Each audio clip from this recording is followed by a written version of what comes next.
Hello, welcome to Forest Focus as we take a look at some wingers Forest could sign, whether Anthony Elanga goes or not. It should be a bit of fun. We're going to have a look at, I think there's 8 players that a couple of our lads have picked out. So see what you think. Don't take it massively seriously, but it's an exercise in demonstrating that hopefully there are good players out there on the continent, a little bit domestically as well. But it's a look at some options in the transfer market at this time of the summer where we all enjoy a little bit of speculation and a bit of fun around the transfer window. So that's what's ahead today. We'll have one other thing to discuss, but let me introduce the panel before we do that. Pete Blackburn, how are you? I'm good, thanks. Freshly back from a nice camping trip in near Bakewell. So had a good weekend, and yeah, happy to be here. I think we agreed before that Dan has come here with great scientific background, detail orientated. It's going to be really serious here, and I'm bringing vibes. So hopefully that's a nice one. Yeah, Dan Cook has really embraced the assignment, done a great job as ever. Pete's done a great job in a different way, I'm sure. He's just going to have to prove himself on the grass a bit more. Dan's put the numbers and the work in already. Danscape, how are you? Yeah, I'm good. Also recently back from a holiday, but I didn't go for the camping option. I went for the luxury of a house with my family, so that was good. But yeah, straight back into the action of trying to plan some kind of recruitment in the mad world of football transfers. Where have you been? From the start, he's talking about bricks and mortar here. I know, it's unbelievable, isn't it? He's marking his territory already over Pete. I feel like an absolute peasant now. You've gone for the authentic experience. Yeah. Before we get into the wingers, talking of wingers, there's one little bit thing that we should address. Ramon Sosa moving a step closer. I think he got the old Fabrizio Romano. Here we go. So by the time this comes out, it might well have been announced. I don't know. Fabrizio's he's lost his touch a little bit this summer, but I'm sure this one will happen. $14 million US, which I think is 10.2 million English pounds, represents a decent enough PSR profit. Pete spoke about this at length. I don't think Dan has, certainly not on our podcast, maybe on Talking Reds. What's your thoughts on the deal though, Dan? It's still a strange one that he hasn't been given that extra bit of time, maybe. Obviously, if Elanga does leave as well as Sosa, we're down to one proper winger, really, in Hudson-Odoi. So I am slightly surprised that he didn't even get a chance to kind of have a pre-season and turn Nuno's view around on him. But clearly, there is something that Nuno's not sold on. And yeah, I guess his short time here of a few games and a few appearances here and there, most notably his FA Cup impact, I suppose, was actually quite important for us, is what he leaves. But I'm surprised because we spent a decent fee on him. We pursued him all of last summer, it seemed. And potentially we're going to talk about recruiting players here that are probably a similar value and a similar type of player. So it's kind of strange that we've given up on him quite so quickly after all that, I think. I was thinking about this the other day, Pete, when I was planning a show. We've talked about Jota and Sosa like they're a pair of lemons that we squeezed all the juice out of already, and it got me thinking: is there actually more to come from them if we gave them time? And because the first year in the Premier League is very difficult, especially Sosa's coming from an entirely different continent. Have we given up on them too quickly, or do you think we've seen their ceiling? Well, before I answer that question, can I just praise your nice little rhyme that you had at the beginning of that, Ramon Sosa getting a bit closer? I'm wondering if maybe there's a potential move for you into the sort of Forest-based rap world or something. You could really branch out. Content. It was nice, that was. Yeah, I think it's difficult to answer, isn't it? Because fundamentally it just comes down to the manager, the coaching staff, and what they see on a day-to-day basis, I guess.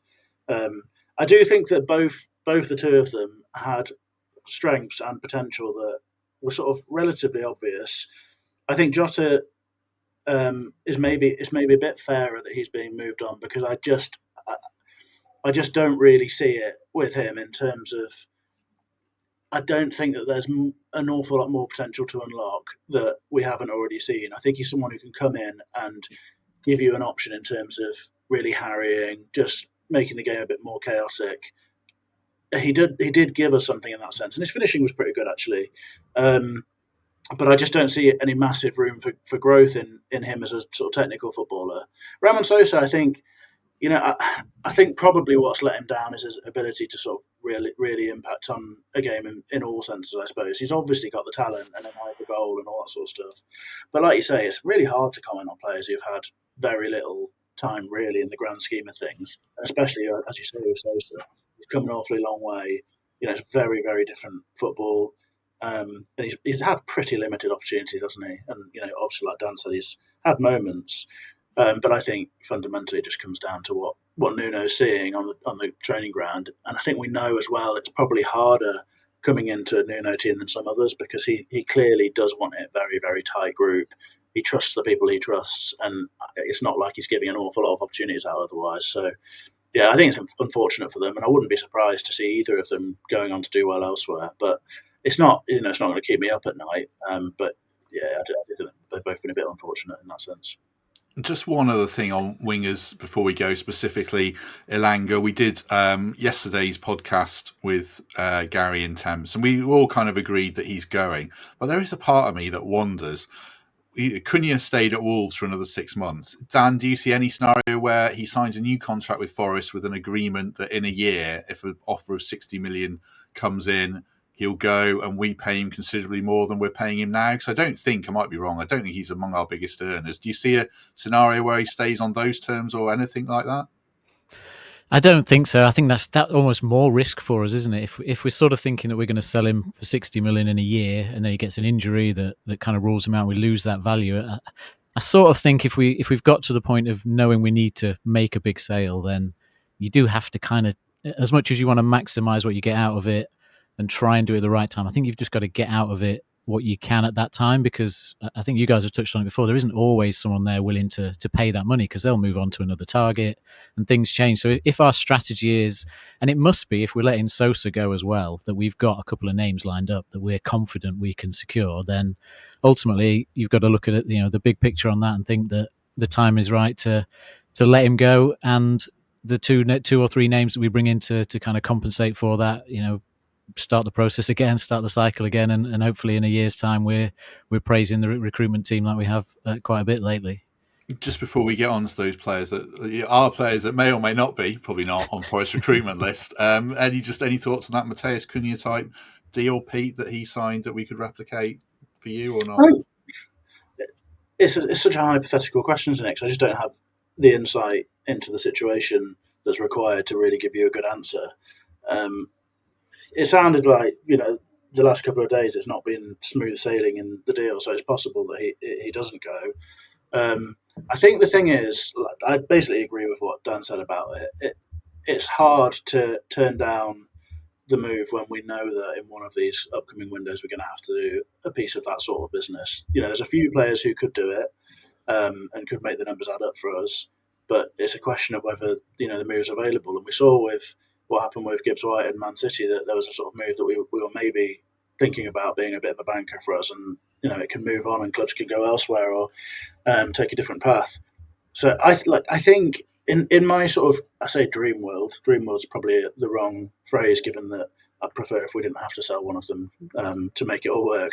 But I think in an ideal world, if we could keep them all this season and then we knew there was an offer for maybe Murillo come the end of the season that would sort things out financially, that's probably how I'd like it to play out, because I do think he's the one that we probably don't need in the same way. I'm not sure if we need the glamour of him at centre half. I mean, it's an absolute joy to watch him, but I think we could get away with doing what we do with someone who's a bit more conventional, I guess, and a lot cheaper.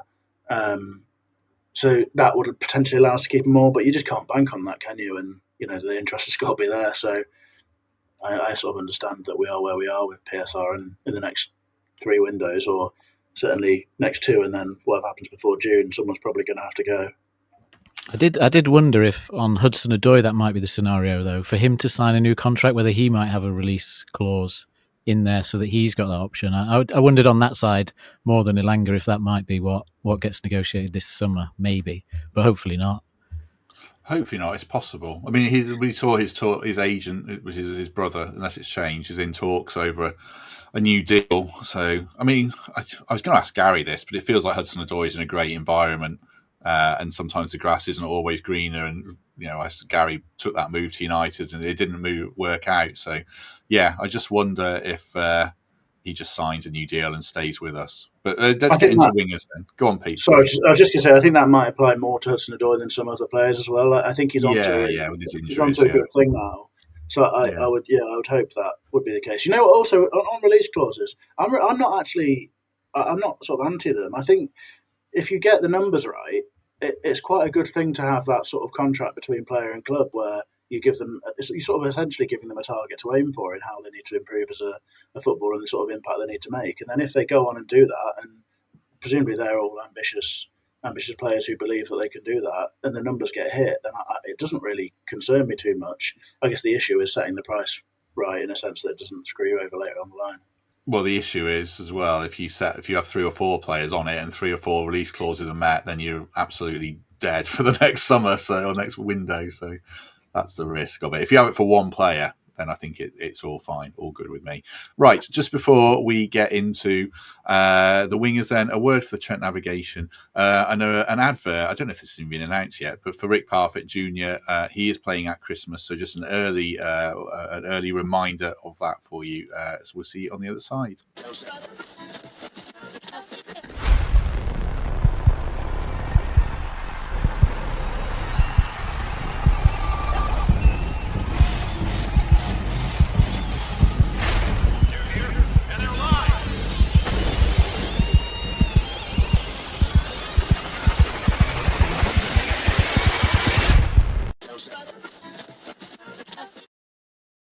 It's not till December, 21st of December, but you can get your tickets now, so do check that out. You can also get your tickets a bit closer to that time. 25th of July, our live show. If you didn't see, got some great raffle prizes, signed Murillo shirt, signed Hudson-Odoi shirt. We'll raffle those off or auction one of them off for charity to hopefully make some good money. And it'll be a good evening anyway. Pete's going to help take care of that with some excellent quiz questions, I'm sure, and some valuable contributions from the stage. Or maybe some rambling and confusing quiz questions. It all works. It all works. So check that out. It's only a £5. Tickets from gigantic.com. You can get those now. Right, wingers. Let's try and do this smoothly so I don't have to edit it. I was thinking you go one name each, back and forth, and we'll reach a conclusion as we go along. Dan, as more of the guests of honour, would you like to go first? And if so, which player would you like to talk about first that you've picked out? I would say let's go with Bakwa maybe, because I think we've both possibly picked him out. So that'll be neutral ground to start with. Let's try that one. Okay, good shout. I'll introduce the player, and then Dan, and then Pete can talk. In this one, can talk about him as well. So this is Dilane Bakwa. It might be Dilane, I'm not sure. Plays for Strasbourg, right winger. Not all of these are right wingers or exclusive right wingers, but he mostly is. He is age 21. Plays for France under 21. Is of course linked with Chelsea because they are co-owned by Strasbourg, by the same people. Sorry, word that badly. 6 goals, 8 assists last season. Looks a real star in the making, certainly. Dan, you talk us through. You've done graphics for some of your players. Talk us through what you've learned about him, and then we'll talk about the player in a bit more detail. But what can you tell us about this graphic? Yeah, so interestingly with him, he's actually played quite a lot at wing back this season because Strasbourg have played that kind of 3-4-3.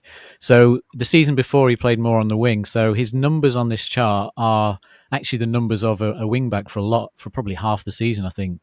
But what this chart is showing you at the top is kind of, I've tried to profile out the roles based on the stats, all taken from the likes of FB Ref, which kind of tells you whether they're more of a traditional winger in terms of kind of cross the ball, take players on, or more of like the wide forward role, which is obviously crashing into the box a bit more, taking a few more shots, or that kind of second striker that floats across the front line. And Elanga falls mostly into that wide forward role because he does come inside, and obviously later in the season he played across the front line there. So for Bakwa, he's more of a winger, which again will be influenced by the fact he's played wing back a lot of this season, so he stayed out wide. A lot of crosses, a lot of kind of taking players on out wide. And then the middle part of the chart just kind of gives you like skill sets for the players, which again is all based on like combinations of the stats that are out there.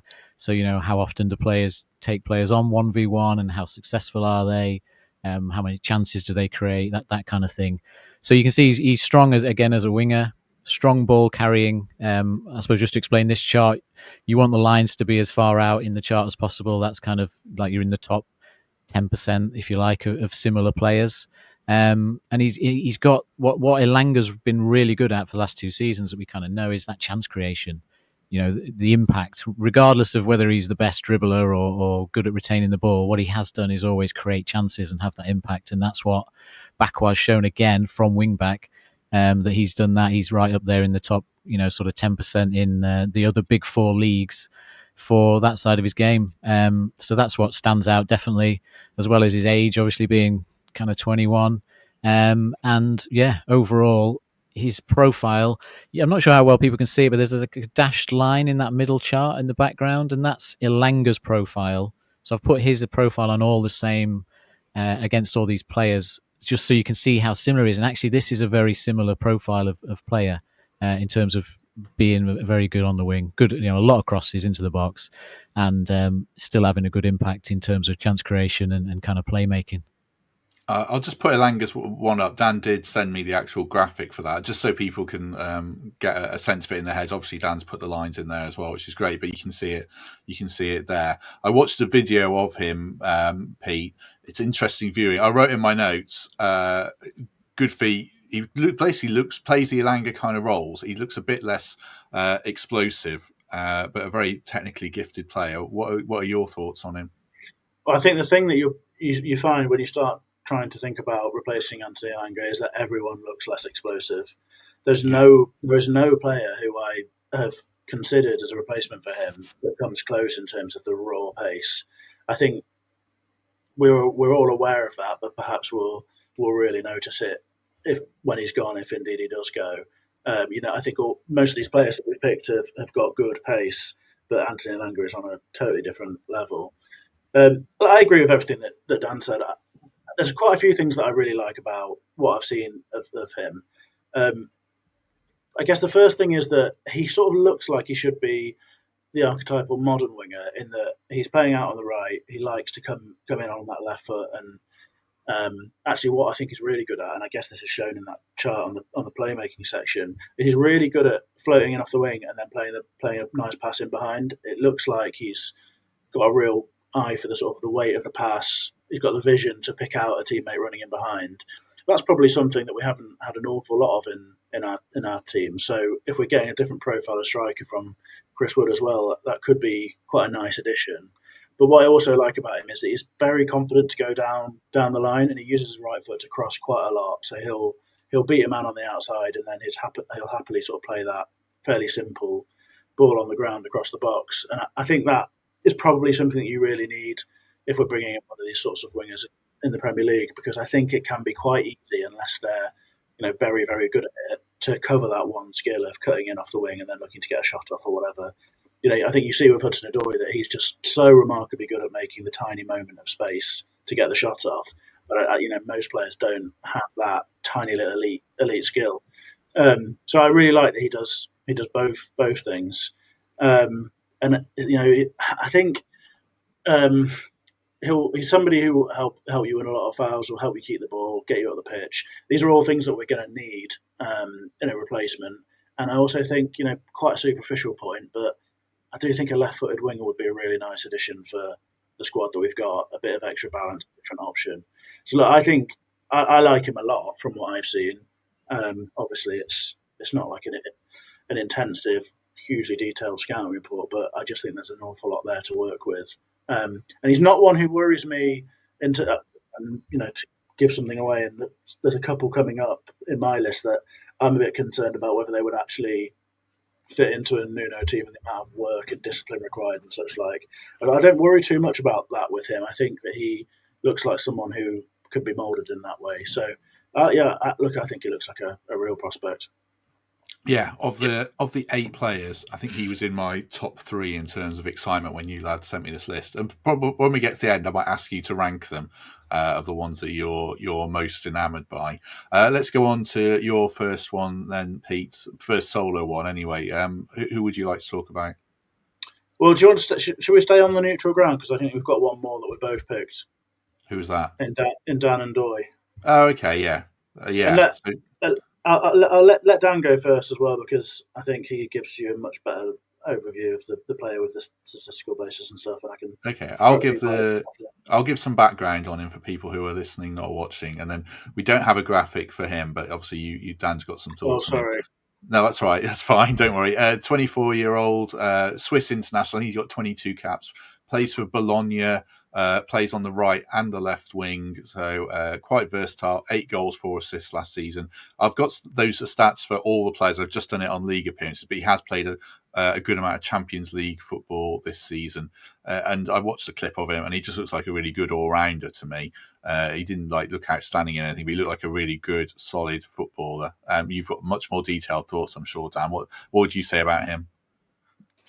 I think the main thing with him is he's probably the most similar player to Elanga in terms of being that right-footed right winger, and he looks pretty quick.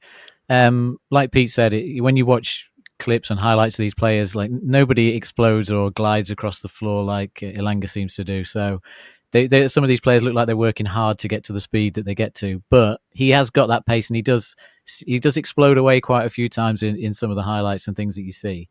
Obviously, he's a little bit older in terms of being 24, so he's kind of coming towards his prime as a winger. I guess wingers are one of those positions that age earliest because you need the speed and you need to keep doing that amount of work. So he's kind of coming into his prime, so it would be a good time to get him now. And I think he's also he is that all rounder. He does actually.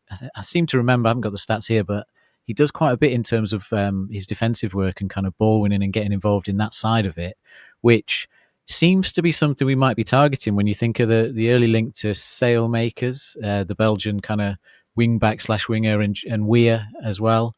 Both of those players again, playing wing back as well as winger. So he's someone that you could probably transition into both of those. And I suppose, like we said on Bakwa as well, he's done that. So it ticks a lot of boxes in the versatility, which I think is probably number one on Nuno's list. Is, can I get a player that can play potentially 2 or 3 positions? And that saves me having to get another player and kind of explain the system and that with him. So ticks a lot of boxes, and he would be definitely up there in the top 3, I think. Yeah, good shout. What would you say about him, Pete? Well, the first thing that I wrote down about him was exactly what Dan said, which there might be too much agreeing happening in this podcast. We'll have to start getting a bit rowdy later. The first thing I'd say about him was that he feels like, of all the people I've considered, he feels like the obvious, straightforward Elanga replacement. There's something very direct about him. There's the versatility that Elanga shows. I mean, I think he's played sort of equal amounts off the right and the left this season, and Ndoye has. And I think in a different team, Elanga probably would have played quite a lot more off the left. I think that's a role that he does like. But clearly Hudson-Odoi's had that sort of nailed down. Also, I think there's definite potential for Ndoye to play through in the middle. I think he's got the strengths to play that role in the same way that Elanga has. I don't think he's done it much this season, maybe only once or twice, but I think there's definitely something there. And he's played wing back again as well. I think a couple of times he's played right wing back this season. So I think versatility is going to be an enormous plus for us. I think we've said it an enormous amount of times now. But the coming season we've got to add quality and depth. But we know that Nuno's not going to want an awful lot of players in that tight group. So I think players who can give you an alternative at wing back, someone who can potentially go and play up front with another, whether it's Wood or Jesus, in the way that Elanga has, that just gives us so many more options. And I think in an ideal world, I think the wingers are a real opportunity to bring versatility in, because there are lots of options who they can play. Perhaps they might be able to play as a 10 and a wide player, or they can do the wing back role, or they can go and be a third striker as well. So I think he just seems like such an obvious replacement in the way that he plays. It's all get the ball and go, and I think I really like that about him. Also, there's something really Elanga-like about him on the right wing, particularly. He does like to drift in and be a real direct goal threat, and I think I'm right in saying that most of his goals have come off the right, even though he's played some amount of football off each wing. And I think he's got that real Elanga thing of just driving in from the right and being the guy who could get behind the defence from there. So I really like him. I'm not sure his crossing looks particularly impressive. I'd say that maybe is a bit of a weakness. But he's a real direct goal threat in the same way that Elanga is now. I feel like he'd be a really smart sort of plug and play replacement. I don't know how much stock we place in transfer marks values, but he's listed at 35 million market value. I don't know if it would transpire that. Is that a bit high for you, Dan, or not? He would be the guy that you are buying as a like for like replacement, definitely. So you are going to be spending a good chunk of whatever profit we end up with if Elanga goes. So it probably is, because I think there is a lot of interest in him. I think because Jamie Gittins has gone to Chelsea, I believe Dortmund are now looking to bring Ndoye in, potentially as his kind of replacement as a winger over there. So there will be a lot of interest in him. We'd have to be very quick and stump up a decent fee, I think, if we were serious about this guy. I'd be surprised. I wouldn't. I think that probably 30 million quid will get him. I imagine that fee is euros. And I think that's actually you could pretty much do the job of getting a plug in and play replacement and somebody who's a prospect for the future with the Elanga money in that case, and that's a pretty good place to be. Yeah, 35 million euros it was listed as that, certainly. Who do you want to go to next, Dan, from your list? I'll just go in the order of my notepad, which is to avoid confusion. So Guessand. Hopefully that's how you pronounce it. Okay, so this one's exciting. Evann Guessand, if I was saying that right, plays for Nice, listed as a forward, can play. Primarily, he's played through the middle, but he has played a lot of games sort of down the wings, which Dan will talk about, I'm sure. 24 years old, so a little bit older. Ivory Coast International, was linked with Spurs, was linked with Wolves, was linked with Fenerbahce. The price listed, the only one I could find was 25 million quid. He scored 12 goals, 9 assists last season. So he's coming off the back of a very, very strong season for Nice. Very tall, very athletic, scored headers from corners, again on the YouTube clips that I saw, and a very direct runner. So to me, would offer something different from Wood and Igor Jesus from what we know about him. So I was really excited when I saw this one. Talk to us about him, Dan. Yeah, I think if Vista is a little bit out of our price range, if Brentford dig in on him, then this guy is probably that similar profile, because he definitely can play up top. I think before this season, I think he pretty much always played in that central striker role. And then this season at Nice, they play again the 3-4-3, which seems to be a common theme with some of these guys. And he plays in the kind of two players behind the striker. And he rotates with another name that's on my list in terms of whether he plays kind of left, right, or up top. So got that versatility, can play in both, but he is a big guy. Like he's a big guy, but he moves really well. He's got that bit of like gliding when you watch his highlights and things. He definitely can be a real like tick the box if you're looking for versatility across that front line. And like you say, because of his height, he's a bit of a threat from corners and things like that. And I suppose, 20 million quid feels like a really good price. I can see why the likes of Wolves have been interested, because they're going to play the 3-4-3 formation. So he's definitely someone that would have a big impact for them, I think, if they got him. The only, I suppose, the downside is he would be going off to AFCON, which has to be a bit of a consideration for us, because we are going to have a few players on that side. But he's, from what I saw on whatever source I got, it was 3 years left on his contract. He's only on like 16k a week, so you would think for 20 million-ish and a reasonable contract, this guy would be quite a good fit. If, like I say, if this is just too far out of our range, and then like we've said, you get a lot of spare cash to kind of beef up the squad with another option as well. Yeah, the only negative in my notes that I wrote down was AFCON. And that's got to be a consideration on a biannual basis. So, but he looked really good. Pete, we could either move on to your next name, or if you've got any thoughts on Guessand, if you've seen anything of him, do weigh in. Yeah, just briefly, he was on. We made a sort of list of players for a previous podcast, and he was on my list for but in the strikers column. And I think he's potentially the best value pick, given what we hear about price tags for any that either of us have listed. To be honest, I think if you get him for 20 million quid and 50 grand a week in wages, you're onto a seriously good thing. And what I like about him most, I think, after everything that you guys have both said, he's going to come and do the work as well. Looks to me like he's somebody who can put a shift in, not afraid to put himself about, will work hard for the team in those attacking areas, and it could be pretty crucial for a Nuno signing. So I'd be well behind it. Excellent. Who's your next name then, Pete, for us? Oh, good question. Who's my next name? Fofana, I guess. Yeah, let's go on to Fofana then. So people will be familiar with Malick Fofana. We discussed him a couple of weeks ago, and then again last week. Obviously, Lyon have got their situation, which I think they're hearing is in 3 days' time as we record this. So a couple of days after it comes out. So that might change things considerably, but they need to raise some cash. So whether this is a deal that's done quickly or not by someone, I'm not sure. But he's a 21-year-old winger, plays a lot of his football on the left, but can play on the right. 1 cap for Belgium. In Ligue 1 last season, 5 goals, 4 assists, but he also had a very good time of it in the Europa League as well. Rated at 50 million, but again, the fee could be anything because of Lyon's situation, and lots of clubs are keen and linked with him. What would you say about him, Pete? Well, this is probably not the best start to a scouting report, but what I'd say is I'm not totally sold. I've included him and Bakayoko because there's been talk of them for a fairly lengthy amount of time, not just for us but for lots of clubs. I think Fofana is probably certainly out of the players that I've selected, he's one of the two that is somebody who could potentially explode and has like a massive ceiling. The only thing is that, there's lots to like about him. I think he's another that's very good at ball carrying. He'll get you at the pitch. He's pretty good at looking after the ball.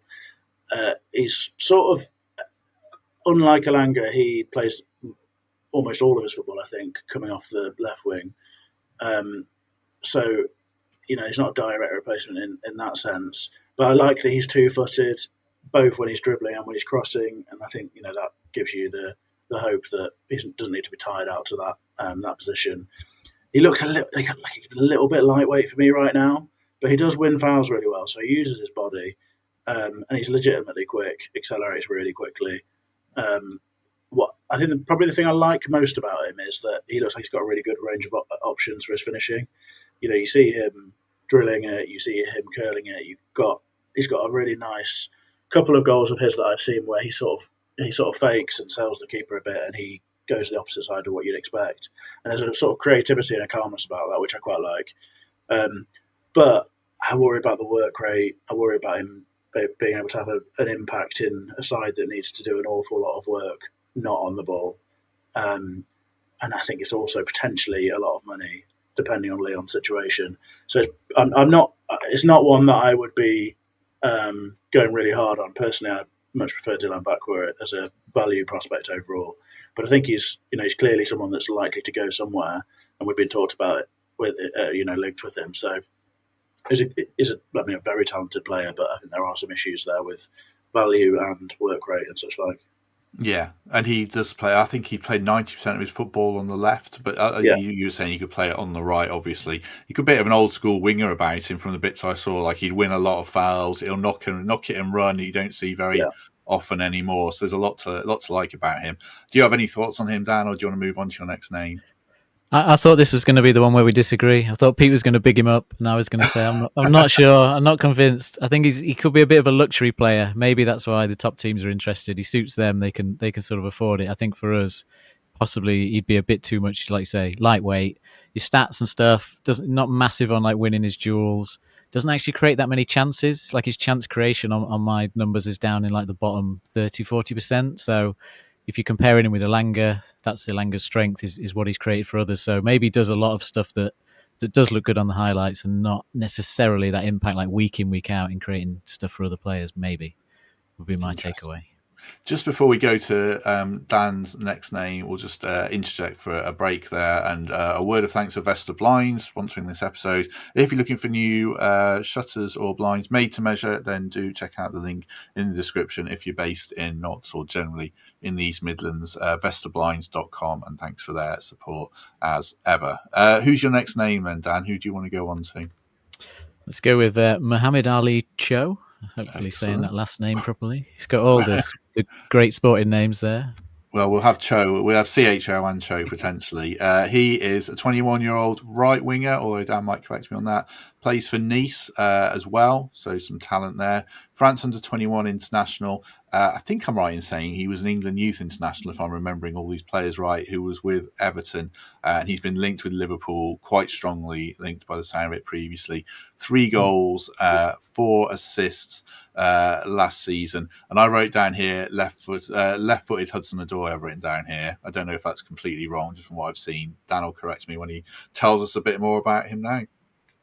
Yeah, I think it's similar to that. I think he's another left-footed right winger, which, to be honest, most of the players you're going to find out there seem to be now. That is the way it's gone. So for me, he's the pick that's the biggest sort of gamble, but you should be able to get him for a good value that justifies it. So I'd be trying to sign him alongside potentially a Guessand or a Ndoye if you could afford both of them with the kind of Elanga and Sosa money to beef up your options. I think he's you can see on the chart his chance creation is really good.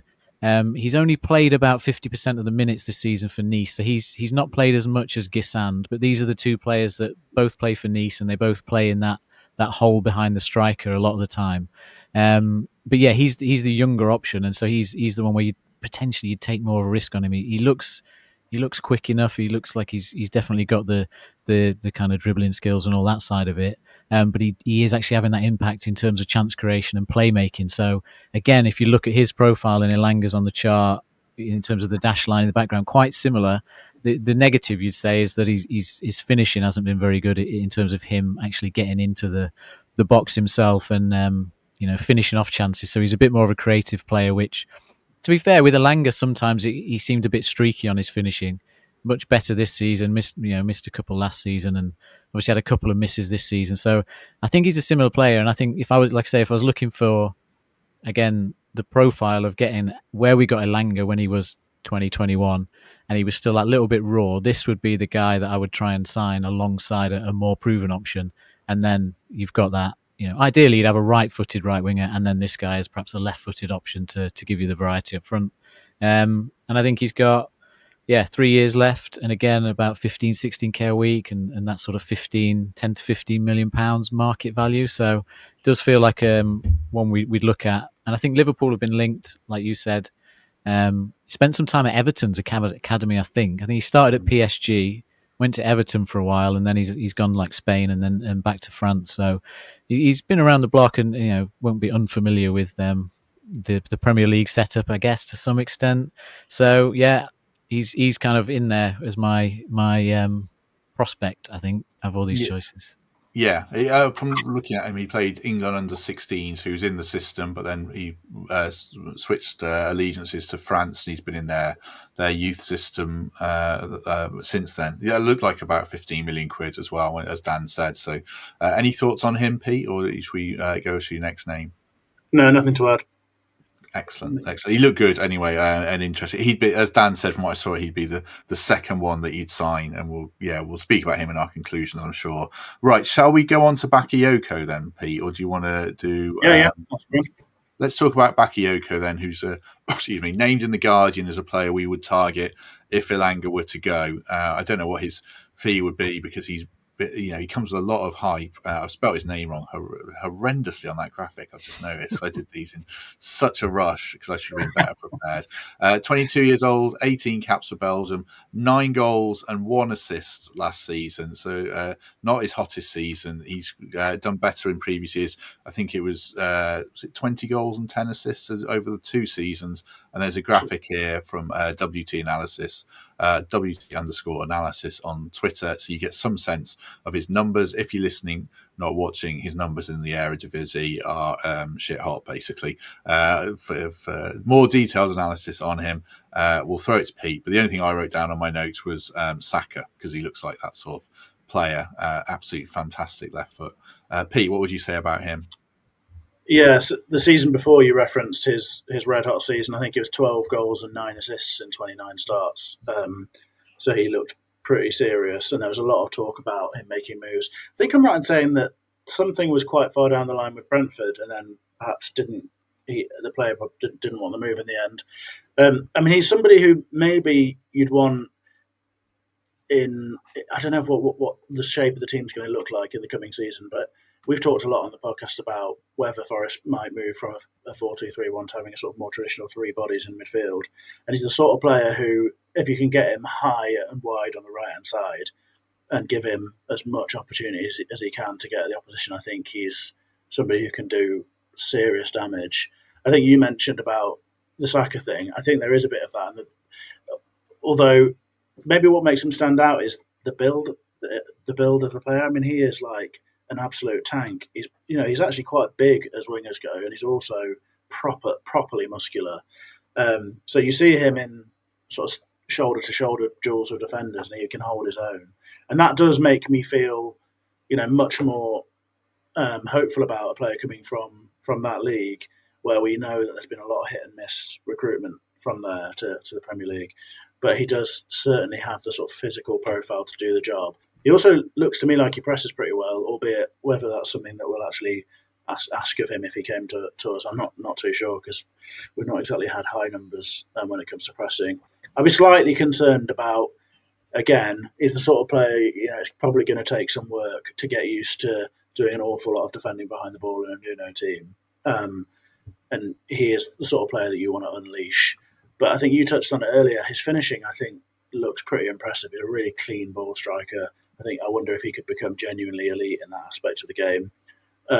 So I think there's a lot to like. The sort of standard of the league generally always worries me a little bit. And, we've had this before where you watch players and they do look like absolute world beaters, but there's some pretty sketchy defending and goalkeeping going on. So that's against him. But, he's played Champions League football and played well.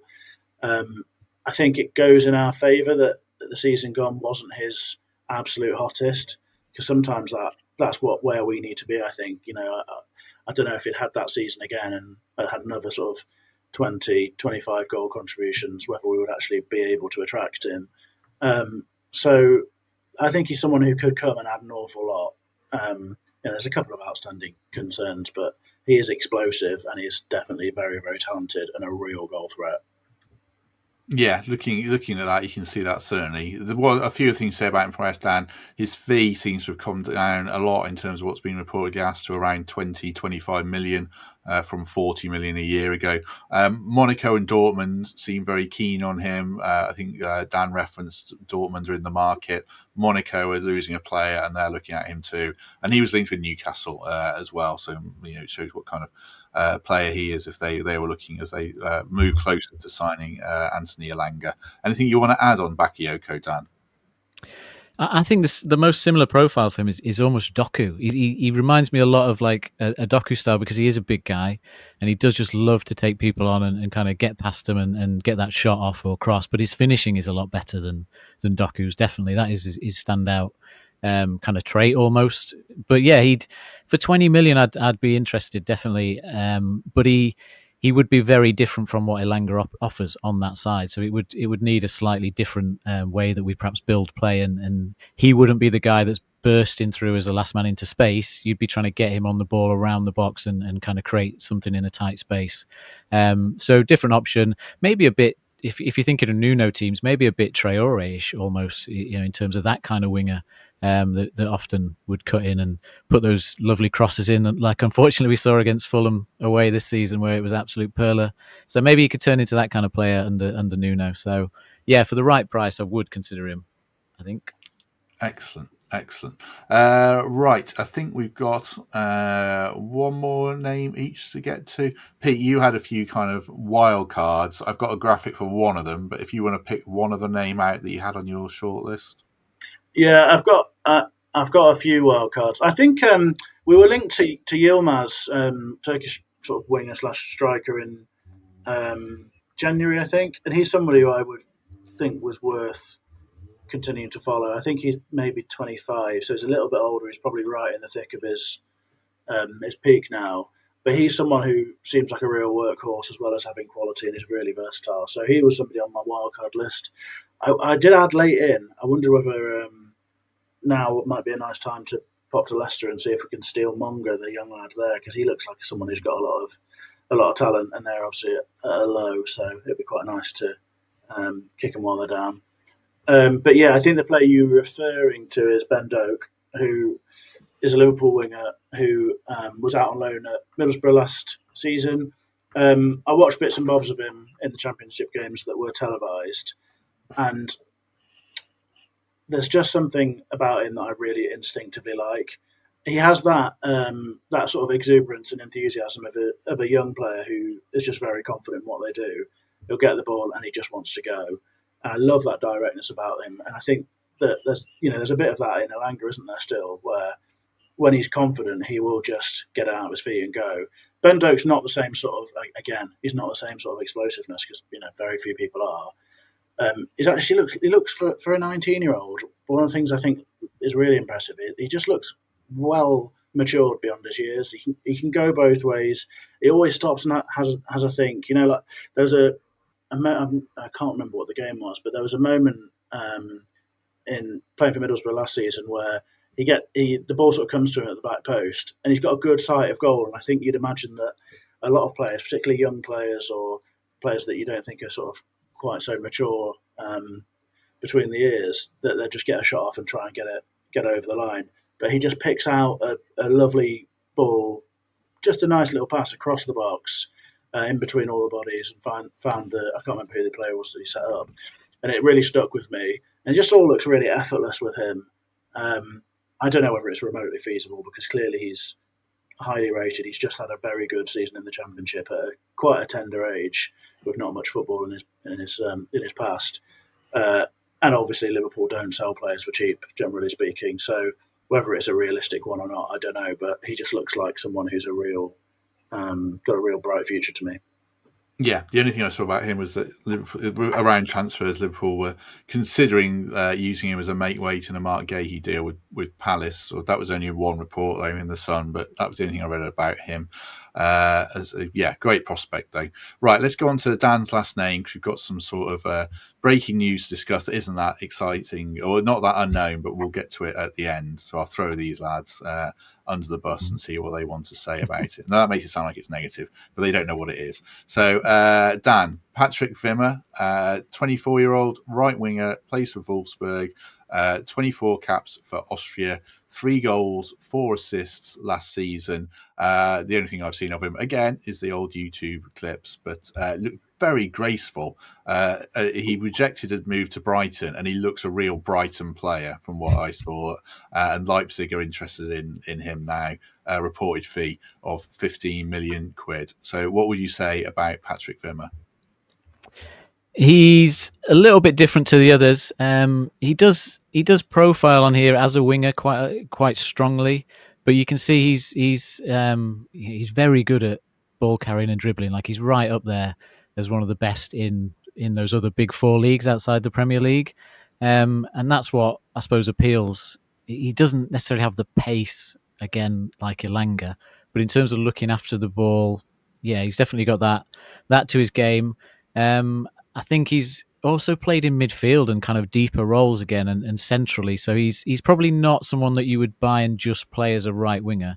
I think he'd be, if you were playing a 3-4-3, he'd play in behind the striker. And if you'd almost potentially have him in there as an option to fill in for Gibbs White centrally, I think. Because if you can get him on the ball, he will get past people and create something from nothing. But his finishing is not great. You can see on that chart right down in the middle there, unfortunately. So that's the downside. And I suppose his age, he's sort of coming to 23, 24, and he's not played that many games each season. Or for his age, he struggled to get over like 20 games where he's played a full game, across the season. So he's a risk, but he is exciting when he's fit and firing. And the fact that Brighton are interested suggests that obviously he's got something about him. They're pretty good at spotting that kind of talent. And I think there's a few other names that have been linked to him, but he's the more expensive of the options on my list in terms of, I think he's already on like 30, 40k a week, and he's probably more like a 25 to 30 million pound price because of the interest in him. So yeah, he could be exciting, but I don't think he's probably within our kind of value picks that we've seen on some of the others.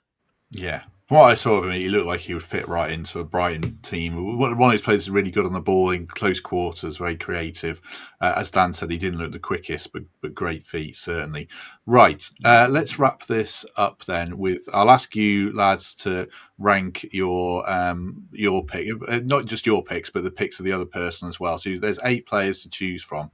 If you were to pick out a top 3, who would they be? I'll probably start with Pete on that one. I think that I'd have Ndoye in the top 3 because he just seems, not to repeat myself, but he just seems like the sort of plug and play option.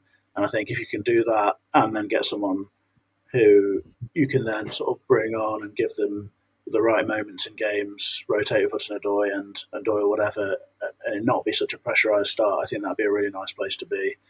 So I'll definitely have him in there.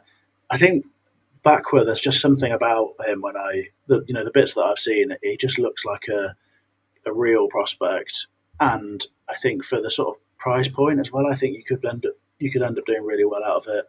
So I'll probably go for him. I mean, I think Guessand is probably the third, albeit I'm not. I think maybe he might be a better prospect for us through the middle, but that's hard to say. So maybe those 3. So 3 off Dan's list. Well, no, Ndoye, he was your list as well. So, and Yeah, Bakwa was your list shared. as well. What about you, Dan, if you were picking out 3?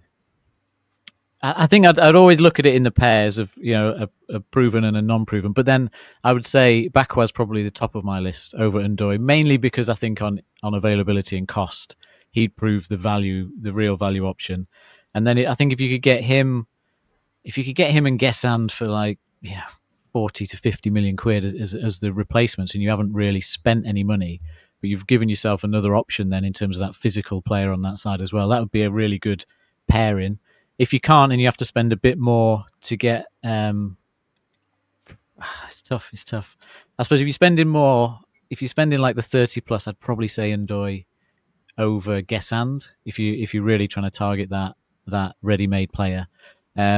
So then if you have to spend that much, then it's Ndoye and Mohamed-Ali Cho, because then between those two, you're still only spending that 40 to 50 million that you'd have already in the bank in theory to spend and strengthen across the line. So I don't know if that's actually answered as a top 3, but probably not. I'm kind of going on pairings of what you could afford. So I think I'd go. Recruitment's a complicated game. It's not our fault that Matt's trying to make us answer binary questions.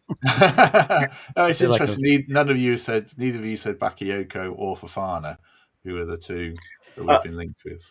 Look, I think there's like a real upside with Bakayoko. I personally, I don't think I'd be going after Fofana unless there's a really generous John Textor arrangement going on there. I just think that I'm not sure about the value, given the sort of the concerns and how much it might be. Interesting. Right, just before we wrap things up, while we've been recording, Forest have officially confirmed that Edu has joined the group, I suppose, more than anything. He has been appointed as Global Head of Football, a newly established position overseeing football operations for the 3 clubs. So Forest, Olympiacos and Rio Ave. He will be in charge of, or he will oversee all football-related functions, including recruitment, performance, squad strategy and player development, it says on the Forest website. So we know it's coming, Pete, but any thoughts on it in terms of, I don't know, is this a big coup? I mean, Arsenal fans don't really seem overly unanimous in being enamoured with him. So is it a kind of a vanity coup in the fact it shows how far we've come, or is it just an excellent appointment all round? Well, I think the first thing I'd say is that I wouldn't make any judgment based on what the opposition, the fans of an outgoing sporting director say. Because well, Rangers fans battered Ross Wilson as well, didn't they? Well, indeed. In fact, that was pretty powerful hate there, wasn't there, from quite a lot of them. I think when you have a transition in that sort of department, what tends to happen is that previously you'd sort of put all the good stuff down to that person and not maybe ignore some of the mistakes a little bit more or whatever, and suddenly he's gone and you're remembering all the sort of the iffy choices, the bad bits of recruitment or whatever. I think if you look at the development of Arsenal in, I don't know what the sort of the 5-year time period or whatever, I would say that looks like a football club that has moved from being really in the shadow of their own recent history and really struggling to one that is impressively managed, impressively structured, that has a real plan around how it does recruitment. Granted, you'll get the sort of query about whether he should have signed a striker and all that sort of stuff. But that's a small detail in the grand scheme of things. They've added a lot of young footballers who've developed at the football club and have been, really good players for them. It feels from the outside like that was a well running machine to me, a well running machine. And look, I can't. It's really hard to pinpoint what parts of that are down to Edu. There's obviously loads of people involved, so I don't think anyone could give you a really solid answer on one individual unless they've worked with them. But the bits that you see of him, the bits that we saw of him in that documentary that they did, he came across as a sort of calm, composed, level head, providing proper leadership, I'd say, in that I think in those sorts of roles, what you want are people who empower other people rather than interfering, getting involved, or getting in the way. Really, you want people in those roles who give the people they work with the best tools to do what they need to do. And you've got to think that was a good relationship with Arteta. It feels like a football club that went from strength to strength, even if they struggled to get a title over the line. You've got to think about the context of the other clubs that they were fighting for those achievements. And I think they've been, a pretty impressive organisation over recent years. So I'd say that it would be hard not to feel like he'd been a success there, and that for us it's quite a coup for the organisation, really. Again, whether that plays out, whether it's transferable, I don't know. And I'm basing it on limited information available and some instincts and hunches and stuff. But he looks like to me like someone who's probably quite impressive at what he does. Seems like a decent sort, and I think I can only see it as being a positive, to be honest. Yeah, I mean the headline figure is Forest have taken Arsenal's head honcho, and what a statement that is. So it looks great on paper. Anything you want to add, Dan, before we wrap things up? No, I think Pete makes a great point in terms of Arsenal's performances over that time. I think they are probably a little bit underrated for their achievements because they're seen as the bottle jobs that never quite got across the line. But actually, they could have gone the Man United route. They could have just splashed out on all sorts of players. They generally have done pretty well, I think. And they've stuck with managers and they've had a plan, which I think if this appointment was made like 5 years ago for us, I'd have been like, we're just clutching at straws. We've just kind of brought in a big name because hopefully they'll just go in and sort it out. But over the last few years, we have seen that there really is a good plan across the whole group of clubs and things, and actually they are putting good people in good place, in position at Forest and wider recruitment teams and things like that. So I think, I probably got faith that this is actually a smart appointment and another step potentially towards, obviously, Forest hopefully taking another step up in terms of establishing top 10, on a regular basis, hopefully. Hopefully so. Last question. This is an arbitrary question for both of you. We often say, from the bottom of the Championship to where we are now in X amount of years, I think it's currently 3 or 4 years. How many years before we can stop saying that and it just becomes irrelevant? So how many years would you put a number on that, Pete? I think it'd be very different for different people. Honestly, I don't think I know the answer to that. I think I'm trying to think about what it feels like for me. I mean, it already feels like an awfully long time ago that we were struggling in the Championship. I mean, that basically feels like a past life. And given how visceral it was to experience that, I'm surprised that it's sort of been wiped clean so quickly, that sort of the memory of horrendous failure. And it just, I mean, because by the time it comes to Houghton and it's all going belly up again, it does feel like a hell of a sort of turgid marathon effort, doesn't it, being a fan at that point? So I don't know if I've answered my own question or not, to be honest, but I think instinctively I still feel like we're a club that's got everything to prove. We're going to have to constantly fight to stay at the level, and it's still tick off Premier League survival first and foremost every season. I think that's probably more about me just not wanting to get ahead of myself, not feel too entitled. So I want to sort of keep that recent past in memory. But having said that, it just feels like it's a long time ago. And this season has been such a game changer, hasn't it? So perhaps it'll be, not long before we are totally absolved of that past and we're taking it for granted that we're a Premier League football club challenging in the top half. Maybe so. I haven't answered the question. I don't know how you answer the question, to be honest. Dan, do you want to put a much shorter answer of how many years on it?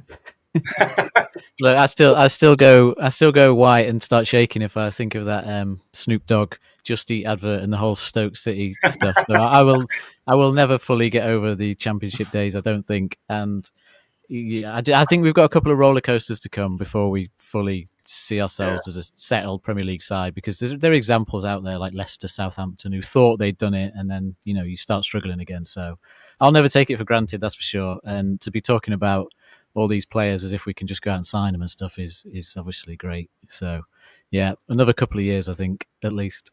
I think maybe a decade. I'm gonna pin it down to a decade. I need some time.